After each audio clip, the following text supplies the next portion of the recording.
to Ken Rosenthal is a senior writer for FoxSports.com, a field reporter for the MLB on Fox, and an insider for the MLB Network. He does it all, and he's one of the hardest working people in this business. It's great to have him on today. Let me bring him in. Ken Rosenthal, welcome to Terrific Talk. Tom, how are you? Happy to be here. Doing great. So, Ken, how did you first fall in love with the game of baseball? Who got you into it? Well, unlike most baseball writers, it wasn't really my first love, and I wouldn't say that I favored any one sport. I liked them all. And I guess my particular favorites growing up were hockey. I was a New York Islanders fan. I grew up on Long Island. Right. NFL, like the New York Giants. And I certainly was a Mets fan and certainly followed baseball closely, even went to Yankee games. But I didn't have one particular passion for baseball. What happened was that my first big job was covering the Orioles for the Baltimore Evening Sun, the late Baltimore Evening Sun. And my goal coming out of college was simply to, at some point in my career, cover a major league team or a major professional sports team in a big city. That was it. Yeah. So it didn't really matter the sport. It could have been hockey, it could have been basketball, it could have been football, and frankly, in certain places, it could have been college basketball or college football. I considered them major. Mm-hmm. So when I got to Baltimore, started covering the Orioles, that is when I really developed my love for the game. And it is different than most baseball writers. Most baseball writers, the prominent ones, grew up just with an amazing passion for the sport. I've developed it over time. You mentioned you grew up on Long Island. You know, you were wanting to be a sports journalist. I know you interned at Newsday during college, and, towards the end of college, you went back to Newsday to get some advice from your sports editor there about what should I do. I'm graduating soon. What did he tell you? Because I know that kind of stuck with you a bit. Yes, it did. You've done your research. He told me to go to law school. And at the time, there was another intern at Newsday who became sort of a familiar name, and he was great even then. His name was Tom Verducci. Tom Verducci was, even then, a cut above. He was well above me. And I was, a developing guy. I just did well in college with it. I was the editor of my college paper, sports editor of my college paper at Penn. And I wanted to do this for my career. Didn't know how to do it, didn't know how it would come about. But when he told me that, it just kind of struck me wrong. And even to this day, I'll get asked for advice by young people all the time. And our business is a hard business to break into. It's not a business I necessarily would recommend, but I do not tell people to give up their dreams. If that's your dream, you go for it. And that's what I did. I went for it. I started in York, Pennsylvania, which was a really small place at that time, and worked my way up. And that's hard to do today, but back then it was possible. It's really hard, obviously, to get in this business. You went to UPenn, a great school, and I know coming out you applied to, over 75 newspapers for jobs. Got rejected. Yeah, right? Got rejected by all but one. But when you were getting rejected like that, did you ever think of quitting or changing your career? I was too naive to know better. And there was no career at that time. I was in college. Yeah. And I was just applying to as many papers as I could. And my dad, I was living with him at the time. My parents were divorced. And he said there was only one rule. And the one rule was, you're not coming home. So I kept applying. I wasn't really scared. I was too naive to be scared. And ultimately, the only job offer I got was from a paper where I had a close friend from college already working there. And he recommended me, and he really got me there. His name is John Della Pina. He's now an executive with the NHL. He previously worked for the New York Daily News. Just a great guy. Nice. So, if not for him, I don't know what happened. And maybe it doesn't end up being my career. But I got the break I needed, and then from there, I got a couple of other breaks along the way. Your first big break, you mentioned the Baltimore Sun, covering the Orioles. Did you have a kind of a welcome to the big leagues moment there as a reporter? Well, that whole first season was a welcome to the big leagues moment. That was not an easy thing to do at 24, and it was not an easy clubhouse. It had a lot of interesting personalities, and I was frankly overwhelmed. I didn't know what I was doing, and I actually was talking with one of my kids today about this because she's applying for a job that she's not quite qualified for. But I said, you know what? If they take a shot at you, you're a great candidate, you'll develop. And this paper, the Evening Sun, Jack Gibbons was the sports editor, he hired me with the idea that I would get better. He didn't hire me because I was great right then, and he knew I would get swallowed whole. The guys I was competing against at the time were Tim Kirchin, who was at the Baltimore Morning Sun, and Richard Justice, who was at the Washington Post. Both, to this day, are very prominent baseball writers, and both were extremely good on the beat and crushed me. But over time, I did get better, and I did learn, and I did start to understand how to report, how to write better, and they took a chance on me, and I'm forever grateful, because you don't see that happen today very often. You don't see a paper willing to grow with someone like the Baltimore Evening Sun was willing to grow with me. I had Doug Gottlieb on the podcast the other day, and we got to talking about live television, how anything can happen. You do a lot of live television, obviously. Do you have any good stories of things just going completely wrong or going completely crazy? Well, it happens all the time. Going completely wrong on a personal level, I don't have any particular story where my equipment failed or anything like that. It was a dramatic thing. The most obvious one from my career is when the power went out in the Fox trucks during Game 1 of the 2015 World Series in Kansas City. So we were off the air for a while. I remember that, yeah. I continued to report on Twitter. That was my only outlet at that time. And I could report from down the field. I was seeing some things, able to see some things that perhaps others could not. And in a way, I was more active than I would be when the broadcast is going on, because I'm not on the broadcast very often, but certainly I can tweet as much as I want, like anybody else. So that was an interesting time. We eventually got back on the air. I remember that. That was crazy. Quick break to talk about Hims, a new wellness brand for men. Did you know that 66% of men lose their hair by age 35? The thing is, when you start to notice hair loss, it's too late.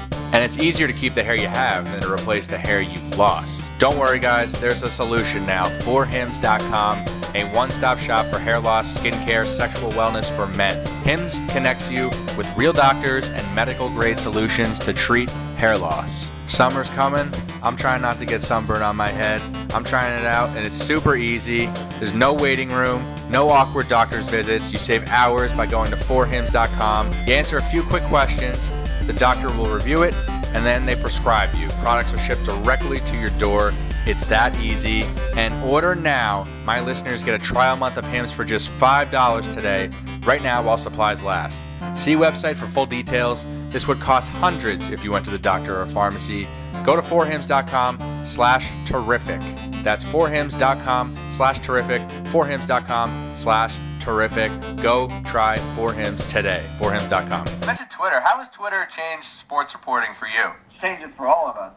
And I'm not so sure it's for the better. It's good that you can communicate with your audience and that they have a direct line to you. That's good. It's good you have the immediacy. So when you find something out, you can report it instantaneously, which, of course, we never had that available to us at newspapers and not even at websites when it was purely websites, because you'd have to file your story and wait for it to be posted. So Twitter gives you that, and that's a great thing. I know people enjoy following news on Twitter, and I do too. The downside is it forces you to rush. It forces you to report in a less extensive way than you might otherwise. And I shouldn't say forces. We choose that. But it leads to that. And I don't know if that's for the better in many ways. The reporting is not as comprehensive. People look for every little detail and think that's reporting, when reporting is a lot more involved in simply finding out who is signing a minor league contract at Cincinnati Reds. That to me is not reporting. Okay, it's part of it, part of what I do, I get it. But at the same time, the beauty of what a reporter does is finding out something of significance that no one else has, something that no one else can chase right away. What drives me crazy about Twitter is, and it's the reality of it, I may have a scoop, but that scoop is a scoop for what, 5 minutes? Not even. Yeah. In fact, 5 minutes is an eternity on Twitter. So it is. Yeah. What I hope to do more often is get scoops that can't be just duplicated in 5 minutes. And there are ways to do that, and there are stories that are complex and involved and can't be just repeated verbatim. Now, the problem with this is everyone's attention span is shorter, so they don't necessarily want to read stories. So complicated existence right now. World Series, this past World Series, I remember you in the Cubs locker room after they won. I remember Bill Murray pouring champagne on you. How crazy was that moment for you, being in there in that locker room? Actually, it was no crazier than being in any other victorious World Series championship clubhouse. You frequently get champagne poured on you. It's not that unusual. Now, it is unusual when someone like Bill Murray does it. That's not typical. But the moment that really stands out to me even more so, in a sense, obviously Game 7 in the World Series was incredibly dramatic, and the whole thing was amazing.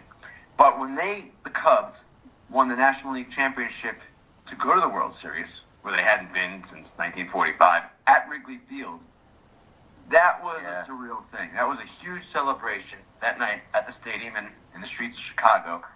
And it was something a lot of us never thought we'd necessarily see. So that kind of stands out more as the wow, gotcha moment.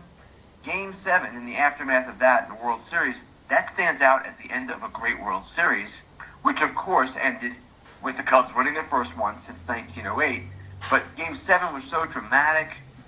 The whole thing was so dramatic. Their comeback from a 3-1 deficit, that it was more about baseball, in my mind anyway, at that moment than the actual history, even though, of course, the actual history is what gave the moment such gravity. I know a lot of people kind of recognize you wearing the bow ties, and I know you do that for charity now.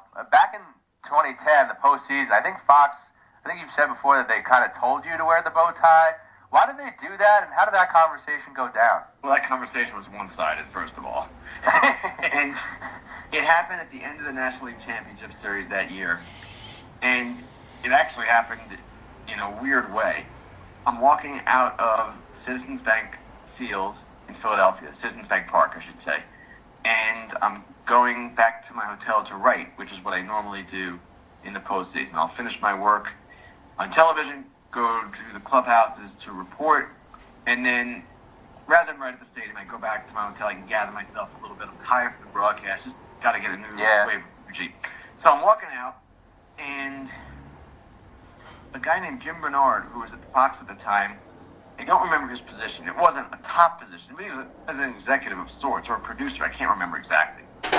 He says to me, "Hey, you ready to wear the bow tie?" This was the first I had heard of it. I'm right outside the ballpark, cold night in October, and like, what are you talking about? He said, "You're going to wear a bow tie in the World Series." David Hill, who was the head of Fox Sports at the time, and a very powerful guy, wanted to wear the bow tie. So that was that, and it was explained to me by David, who still to this day takes great pride in his decision, and I got to give him credit, it was a good decision. He wanted me to stand out with the bow tie. Now, to me, it was anathema, because I believe you stand out through your work. Television's a little bit different, I understand it, but that was the decision that he made, and then after I wore it the first game of the World Series, I thought, well, maybe that was it, I wouldn't have to do it again. And Eric Shanks, who is now the head of Fox Sports, said, "You know, Kenny, it would be really advisable if you wore it again." So I wasn't going to defy orders. I wore it again, and again, and again. And then that November, after the World Series was over, I'm thinking I'm done with it, the bow tie cause approached me. Dahani Jones, from the bow tie cause, a former NFL player, approached me and said, "Would you like to do this? Join us in wearing these bow ties for charities, different charities." And at first I was resistant, but then I thought, you know what? Fox is going to make me do this again. I might as well get on board. So I got on board, and it's become a really good thing. All the different organizations and charities we represent, I'm very proud to do it. And I understand it's not the best look in a lot of people's opinions, including my own wife. Nice. Not a fan of the bow tie, huh? I always tell my wife, there's no going back. Sorry. That's awesome. The last question here before I let you go. What sports reporters today do you have a lot of respect for? Certainly Adrian Wojnarowski, Yahoo. He's a basketball guy there. Yep. Adam Schefter at ESPN Football. Jay Glazer at Fox Football. Bruce Feldman, who does college football for Fox. And then in my own sport, Buster Olney, John Heyman, Jeff Passan, Jason Stark, John Morosi, all the guys that I compete with on a daily basis, Joel Sherman. These guys are all really, really good. And to compete at that level against them, to hold your own, you have to work extra hard. And it's a daily challenge, an hourly challenge. So I can sit here and name other people in other areas of journalism, many, many others. But that's where I would start. Well, you're definitely holding your own. Ken, this has been great. Thanks so much for coming on today. Everybody check out Ken's work at foxsports.com. Catch him on TV on the MLB Network. Ken, you're the best. Thank you so much for doing this. Thanks, Tom. Take care. Welcome to Reunited Talk. My name's Tom Anderson. Tom Anderson. Back again, gone. Back, gone. Tom Anderson. Great cash, homie. Great cash, homie. I feel ready to go another 9 innings. Touchdown. I feel ready to go another 9 innings. Touchdown. Today, I consider myself the luckiest man on the face of the earth. Terrific Talk Podcast. Welcome back, Terrific Talk Podcast. Here comes the hole. I'm your host, Tom Anderson. First, behind the bag. It gets through Buckner. Here comes Knight, and the Mets win it. Back.